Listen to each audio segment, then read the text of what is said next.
Did you go vegan for the animals? And was it... Well, you wade straight in, didn't you? It's like a hand on the ass. Did you go vegan for the animals? Is that the whole question? Was it part of your spiritual journey? Fucking vegan. I was nagged into veganism by society. Nagged me into it. Like, no, I was vegetarian from when I was a little kid, 14. Because of the Smiths and because of like, oh, what they do what in factory farms, you know, like they're just too brutal. And then my mate Simon Amstel, he's a very good comedian, made a film called Carnage, which like sort of like talked about like in 50 years people will look back and go, hell, they eat animals. Like you can see, you know how it's very difficult for us to envisage the things that future generations will look back on and go, what?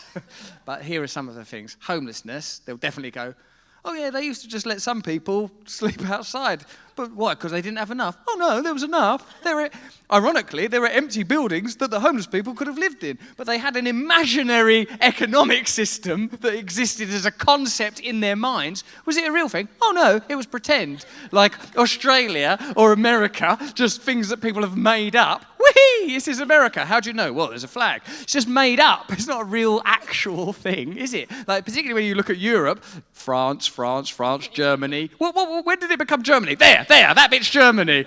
Well, it's all just made up. It weren't even called Germany 100 years ago. It's all just a load of fucking made up bullshit. So anything that's made up that's stopping actual, real things from happening, like, you know, protecting the planet, developing in conscious relationships with each other, that's all got to go. We can't be overly protective of that shit. That's the real zeal. That's the real religious fundamentalism. The absolute totalitarian, extremist, capitalist consumerism, an ideology so vast and all-encompassing we can't see its edges because we're born into it and we can't see beyond it. That's what Mark Fisher meant, capitalist realism.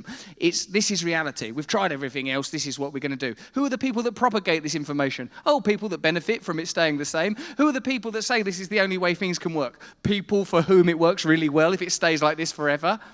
So for me, the veganism happened because I saw some other film.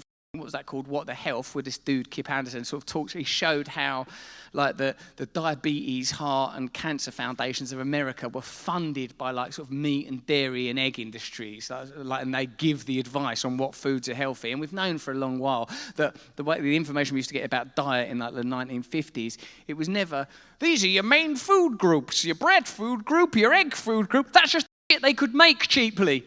That's it. We can make this shit cheap. Get them to eat this shit. That's not what we're not meant to eat any of that. It was all a big fucking mad coup. So the reason to come vegan, it was sort of like anger, actually, thinking about it now. And I'm still angry because I'm fucking starving.